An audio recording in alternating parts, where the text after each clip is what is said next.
뉴스파이터 직전에 이 전해진 속보 내용을 좀 알려드리겠습니다. 고 손정민 씨 사망 사고와 관련해서 당시 지난달 25일 새벽에 고 손정민 씨가 당시에 한강으로 들어가는 것을 목격했다는 증언이 나왔습니다. 일단 이 내용을 좀 김유진 아나운서가 간략하게 정리를 하고 넘어가 보도록 하겠습니다. 네, 서울 서초경찰서는 사건 당일 새벽에 이 현장 인근에서 낚시하던 일행 7명이 신원을 알 수 없는 남성이 한강 물속으로 들어가는 것을 보았다, 걸어 들어가는 것을 보았다라는 제보가 있어서 이게 손정민 군 사건과 관련이 있는지 여부를 지금 확인 중이라고 밝혔습니다. 네. 목격자 7명을 모두 조사를 했고 현장 조사까지 실시를 했다고 하고요. 하지만 아직 입수자가 누구인지 신원이 확인되지 않은 상태라서 추가 목격자 확보 및 주변 CCTV 분석을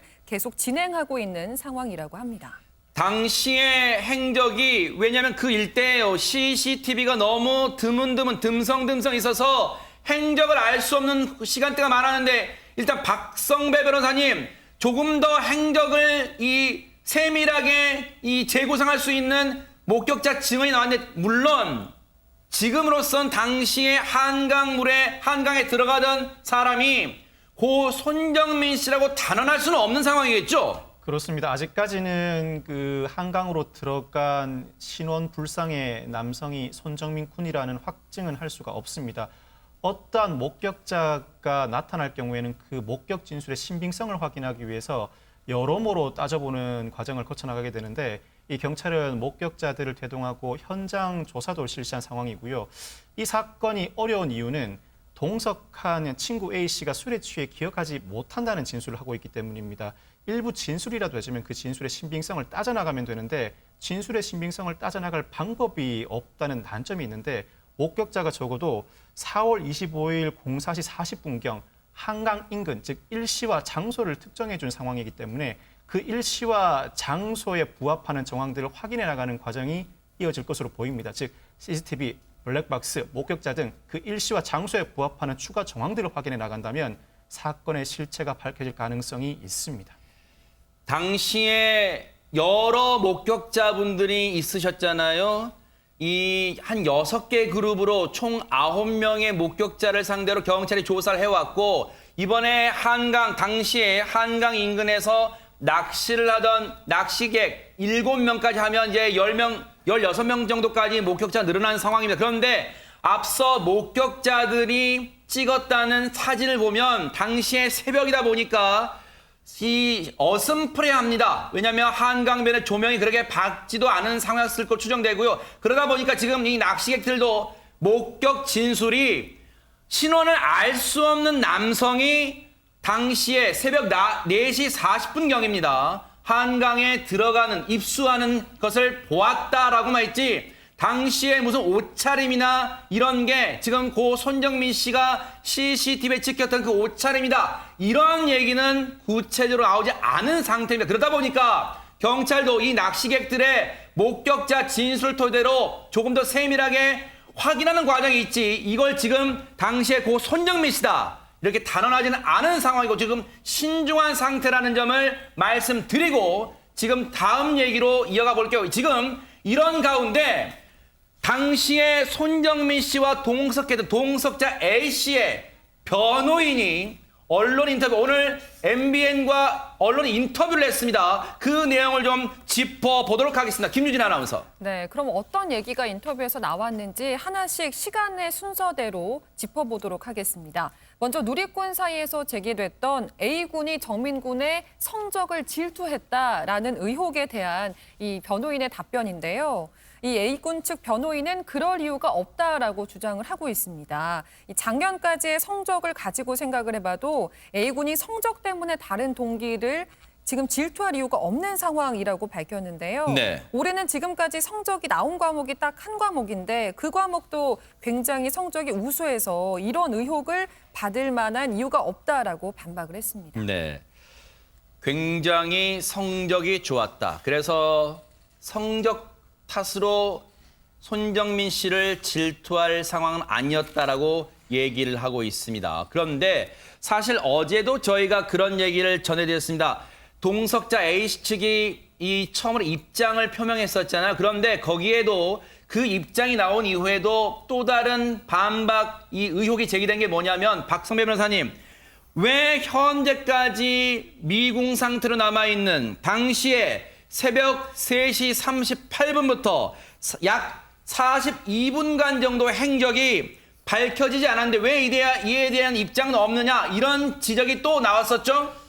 이에 대해서 A군의 변호인은 A군이 애초에 시간에 대한 기억이 없다고 반박하고 있습니다. 즉 A군은 처음 한강공원에 들어가서 자리를 잡는 순간까지는 어느 정도 기억이 남아있는데 그 뒤로 술을 추가로 먹은 시점부터는 단편적인 기억만 남아있다고 합니다. 따라서 정확하게 어디서 넘어졌는지 등에 대한 기억도 없고 단지 이 손군이 뛰다가 넘어지는 듯한 기억이 있고 본인이 일으켜주기 위해서 진행을 해가다가 경사에서 자신도 넘어졌다는 정도의 기억? 이 정도 기억만 있을 뿐이지 네. 시간 순서대로 어떠한 행위가 이어졌는지 정확하게 기억하지 못하는 상황이라는 것입니다. 네. 지금 이 얘기를 좀 볼게요. 보세요.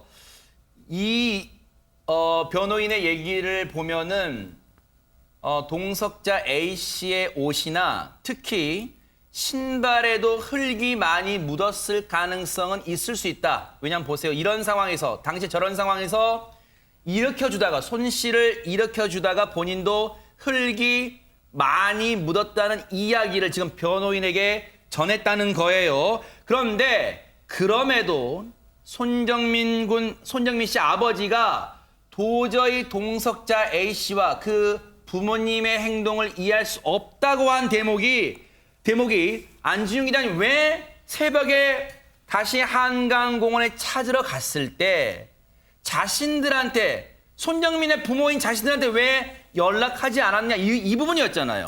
네, 새벽 3시군에 이 A군이 자신의 부모에게 전화를 했죠. 그때 뭔가 문제가 있는 것 같으면은 손군의 부모에게도 얘기를 했어야 되는데 왜 하지 않았냐는 건데, 이 부분에서 변호인은요, 이 새벽 3시에 전화를 굳이 손군의 부모에게 할 정도라는 인식 자체가 없었다는 거고요. 그냥 친구랑 둘이 술을 먹다가 만취했구나, 그 정도의 생각만 했다는 거예요. 네.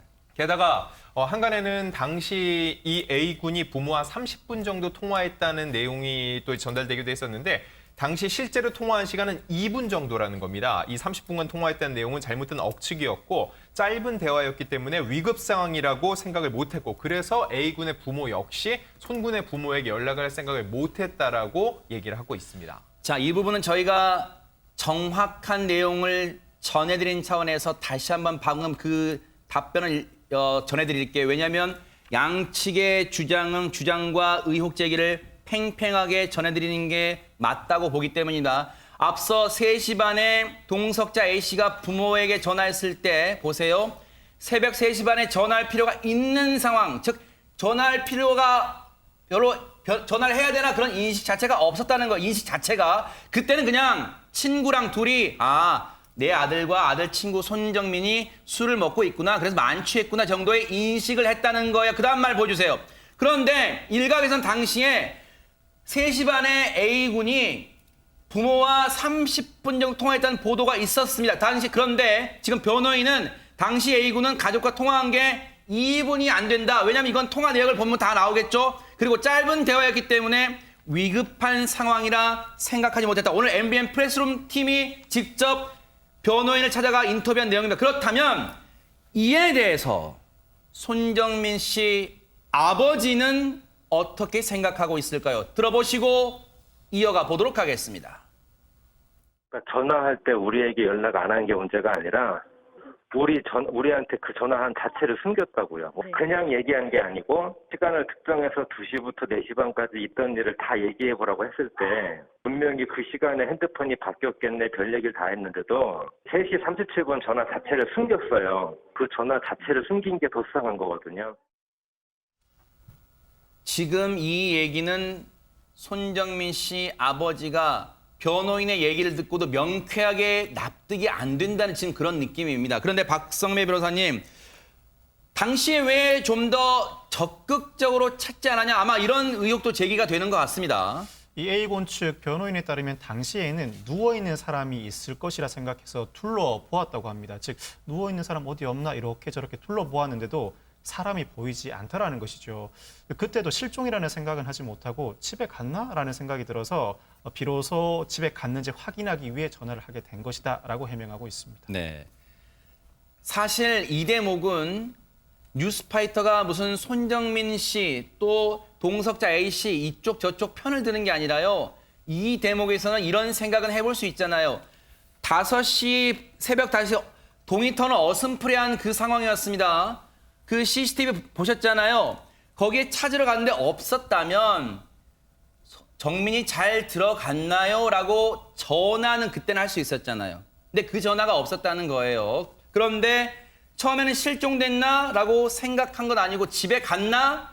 라고 생각했다. 그래서 집에 갔는지 전화해서 확인을 한 거고 그런 상태 이후에 이제 전화가 이루어졌다는 겁니다. 그렇다면 앞서 CCTV를 보면요. A군 가족이 CCTV를 쳐다본 것 같다. CCTV를 찾는 거 아니냐. 이러한 의혹도.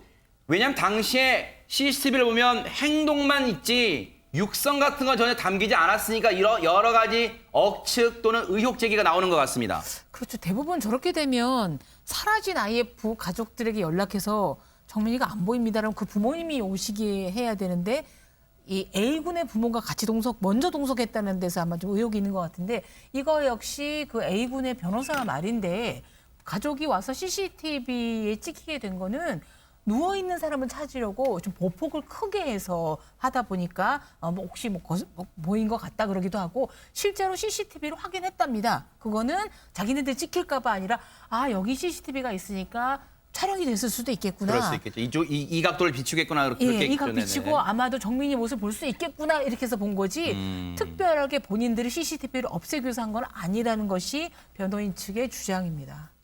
CCTV를 각도상 올려다본 이유는 지금 A군의 변호인 측 얘기로는 당시 A군 부모님들이 이 각도면은 이쪽 비출 수 있겠구나. 그런 차원에서 CCTV가 있는 곳을 올려다 봤다는 거예요. 이와 관련해서 그렇다면 손정민 씨 부친 아버지는 어떻게 얘기를 하고 있을까요? 들어보시고 이어가 보도록 하겠습니다. 단 한 번도 아이를 찾으러 아래를 바라보지도 않았을 뿐더러 그냥 애를 찾을 때는 2분도 안 걸려요. 쫙 보면 없으니까. 애를 찾으러 왔으면 거기 없으면 딴 데를 가서 찾아야 되는데 10분간 거기서만 있었다는 거는 범행 사건을 은폐하려고 하는 것 밖으로 안 보이거든요. 손정민 씨 아버지 입장에서는 분통하고 황망하고 억울하고 그런 심정이겠죠. 그래서 지금 상당히 동석자 A씨와 A씨 부모님의 행동에 대해서 납득이 안 된다는 입장을 견지하고 있습니다. 얘기를 들어보셔도요. 그런데 이제 의혹 제기, 손정민 씨 유족 측이 제기하는 의혹 중에 또 이런 것도 있었습니다. 왜 자신의 행동에 대해서 조금 캥기는 구석이랄까요? 뭔가 보호할 대목이 없다면 왜 변호인을 대동하고 경찰 조사 때도요. 또 변호인단을 선임했느냐 이런 의혹 제기도 있다면서요. 박성배 변호사님. 이 A군 측 변호인에 따르면 변호인단이라는 표현 자체가 부적절하다고 합니다. 이 당시에 A군과 이 부모가 동시에 조사를 받게 됨에 따라 각자 동석할 수 있는 변호사가 필요하다 보니 이 담당 변호사가 3명이 되게 되었다는 것입니다. 즉 부득이하게 담당 변호사가 늘어나게 되었다는 점을 강조하고 있습니다. 네. 혹시 억울해하는 부분, 지금 변호인이 저희 MBN 프레스룸 팀과 인터뷰를 하면서 억울해하는 부분은 그렇다면 없었을까요? 김유진 아나운서. 있습니다. A군은 경찰 조사를 회피하기는커녕 아주 적극적으로 임했다는 것이 변호인의 설명입니다. A군은 당시에 정민군 가족에게 도움이 된다면 무엇이든 하겠다, 할 수 있다라면서 최면 수사를 진행을 했던 것이고 경찰에서 어느 날짜를 지정을 하면 한 번도 없이 그 날짜에 출석을 했다는 거예요. 그리고 A군 측에서 먼저 그만하자 이런 말을 한 번도 한 적이 없었고 영장도 없이 모든 요구받은 물건을 임의로 제출을 했고 가택 수색도 다 허락했다라고 주장을 했는데요. 네. 지금까지 A군은 2번의 최면 수사를 포함을 해서 총 6번의 경찰 조사를 받은 것으로 알려졌습니다.